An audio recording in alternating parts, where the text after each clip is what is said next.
नमस्कार मित्रों, स्वागत है आप सबका ज्ञान गंगा रहस्यमयी चैनल में। मित्रों, आज आप लोगों तक यह बात पहुंचाने जा रहे हैं कि अकाल मृत्यु क्यों होती है और वह अकाल मृत्यु में लोग जीवात्मा कहाँ जाती है और क्या करती है, और इसी के साथ साथ जो आत्महत्या करते हैं उनकी गति क्या होती है। आज हम इन विषय पे चर्चा करेंगे। आप लोगों को इनके बारे में, इनकी रहस्यों के बारे में बताने जा रहे हैं। दोस्तों, ज़्यादा से ज़्यादा इस वीडियो को शेयर करें और मेरे चैनल में नए हैं तो चैनल को सब्सक्राइब और बेल आइकन ऑल पर ज़रूर दबाएं। कोई भी बात या कोई भी चीज़ पूछनी हो तो आप कमेंट बॉक्स में ज़रूर बताएं। कोशिश करेंगे आपके सारे कमेंट में जो भी बात पूछी गई है उसको आप तक पहुंचाने की। तो शुरू करते हैं आज की वीडियो। मित्रों, दोस्तों, आज आप लोग देख रहे होंगे कि इस धरती पर अकाल मृत्यु बहुत ज़्यादा हो रही है। अकाल मृत्यु 97% तक पहुंच चुकी है। उसी में आत्महत्या भी लगभग 10 से 15% है। आखिर इन लोगों के साथ क्या होता है, क्यों होता है, इनकी जीवात्माओं की गति क्या होती है, इनको क्या क्या भोगना पड़ता है, यह सब बात बताएंगे। परंतु और भी थोड़ी सी जानकारी दे रहे हैं कि आप लोग उसको समझ सकते हैं। मित्रों, जो भी इस समय समाज में इतना दुख, कष्ट, पीड़ा हो रही है, हर कोई घर में, हर परिवार में आप लोग देखते होंगे कि कुछ न कुछ विपत्ति, कुछ न कुछ समस्या बनी रहती है। चाहे वो बीमारी लेकर, चाहे वो नौकरी चाकरी लेकर, चाहे किसी भी प्रकार की, हर घर में इस समय यह विपत्ति पड़ी हुई है और इसको लेकर लोग हॉस्पिटल, डॉक्टर घूमते हैं। वहाँ पर तो भी इसका इलाज नहीं हो पाता है बीमारियों का, परंतु किन्हीं चमत्कारी सत्पुरुषों, महापुरुषों के पास या चमत्कारी महात्माओं के पास जाके जब उसका समाधान खोजते हैं तो लगता है कि हम लोग बहुत ग्रहों या नकारात्मक शक्तियों, भूत प्रेतों से ग्रसित हैं। तो यह बात बिल्कुल सत्य है मित्रों कि समाज में 97% अकाल मृत्यु होती है और अकाल मृत्यु के कारण अकाल मृत्यु वाली जीवात्मा कहीं जाती नहीं है। उनको यमराज नहीं ले जा सकते, क्योंकि अकाल मृत्यु वाली जो भी जीवात्मा होती है उसका जीवन पूर्ण नहीं रहता है और वह धरती पर ही विचरण करने लगता है। अपने परिवार, अपने घर को देखकर उसी में आसक्त रहने लगता है और भूख प्यास के कारण वह किसी न किसी घर में जाकर वो भोगने लगता है, किसी शरीर के अंदर घुसकर। यह कारण है कि सभी के अंदर बीमारियां और सभी के अंदर जो काम बनने होते हैं वह बिगड़ जाती है। इसी कारण अकाल मृत्यु भी होती है। इसी कारण आत्महत्या भी लोग कर लेते हैं। इन्हीं कारण डिप्रेशन भी हो जाता है। आज के संत महात्मा जो बैठे हैं हमारे दुख, कष्ट, पीड़ा हरने के लिए, ज़्यादा से ज़्यादा आप लोग देखते होंगे कि आप लोगों के भाव का, आप लोग जिस चीज़ को लेके जाते हैं उनका दोहन, शोषण या उनसे पैसा ऐंठा जाता है। फिर भी हमारे घर में कुछ समय तक अच्छा चलता है, फिर वैसा ही हो जाता है। यह बात इसलिए है दोस्तों क्योंकि यह इन लोगों की बस की नहीं है कि इन अकाल जीवात्माओं को स्वर्ग या नरक या उनका जीवन दूसरा दिला सके। यह कोई महापुरुष या सत्पुरुष जो परमात्मा को जानता हो, जो देवी देवताओं से मिलता हो, वही यह काम कर सकता है। पर इस धरती पर देखा जाए तो कोई भी ऐसा महापुरुष या सत्पुरुष नहीं है। सब ढोंग पाखंड की तरह चोले पहनकर हम सबका दोहन शोषण कर रहे हैं, परंतु जो सत्य है, जो सही है, उसके पास कोई भी नहीं जाता, क्योंकि वह समाज कल्याण के लिए तो बैठा है, परंतु वह सबको दिखावा नहीं करता है, वह शांत चित्त रहता है। बात करते हैं अकाल मृत्यु। अकाल मृत्यु में यही सब घटना होती है मित्रों। जैसे अकाल मृत्यु, जा रहे हैं कहीं और एक्सीडेंट हो गया, मृत्यु हो गई। आप जा रहे हैं, किन्हीं प्रेतों के कारण कोई प्रेत भूत प्रेत करा देता है, तो वह भी इसी अकाल मृत्यु के अंतर्गत आता है। जो भी अपने जीवन से पहले शरीर त्यागने वाले या शरीर छूटता है, उन्हें ही अकाल मृत्यु कहते हैं। अब अकाल मृत्यु की तो आप जानते हैं कि उनकी जब तक अकाल मृत्यु वाले जीवात्माओं की जब तक पूर्ण जीवन नहीं बीत जाता, तब तक उनको यमराज या यमदूत नहीं ले जा सकते, क्योंकि उनका जीवन पूर्ण नहीं हुआ है। तो ऐसे जीवात्माओं को भूख प्यास लगती है, क्योंकि शरीर को कभी भी खिलाया पिलाया नहीं जा सकता। जब तक आपके शरीर में जीव है, तभी तक आप खाते पीते और करते हैं। जब आप शरीर त्याग देते हैं तो आपको तब भी भूख प्यास लगती है। इन्हीं कारण वह भटकने लगता है और किसी न किसी घर को जाकर अनुग्रहित करता है और उसी घर में रहने लगता है।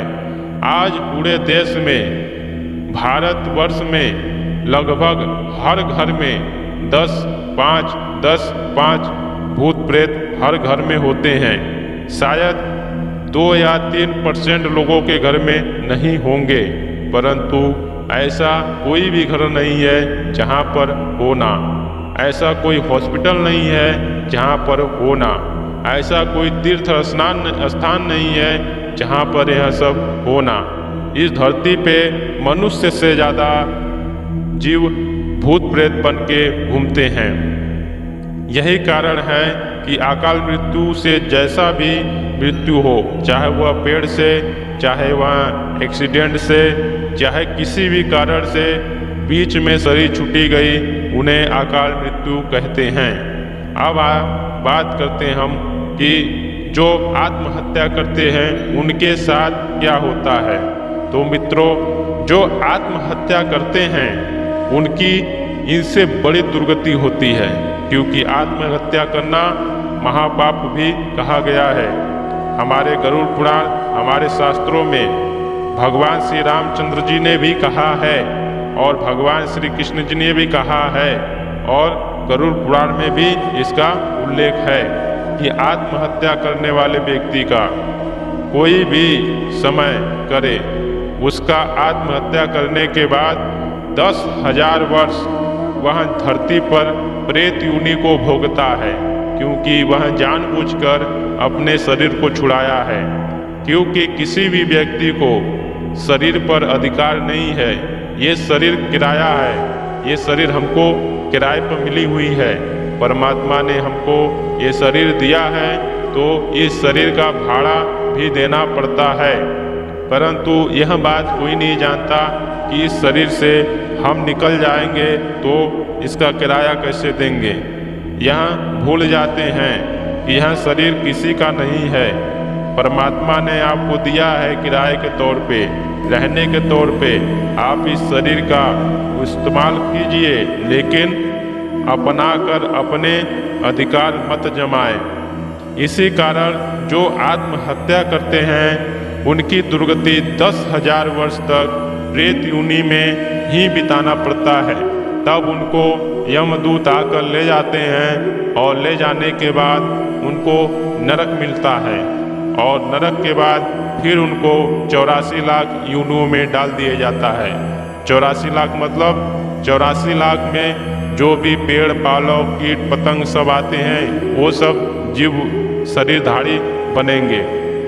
इसी प्रकार जो आत्महत्या करते हैं उनकी शरीर इसी प्रकार उनकी भी मिलती है, लेकिन उनका ये हो जाता है कि वह शरीर जल्द ही 84 लाख या पाप कुकर्म को भोग कर अपने योनि को प्राप्त कर लेती हैं। वह ज़्यादा समय तक प्रेत योनि में नहीं रह सकती।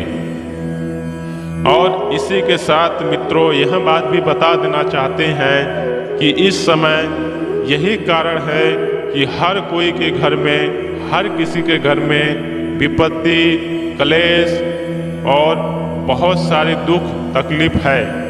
कारण एक ही है, हमारे निज दोषों के कारण बहुत से तकलीफ होती हैं। हम उसको पहचान नहीं सकते कि आखिर क्यों हो रही है।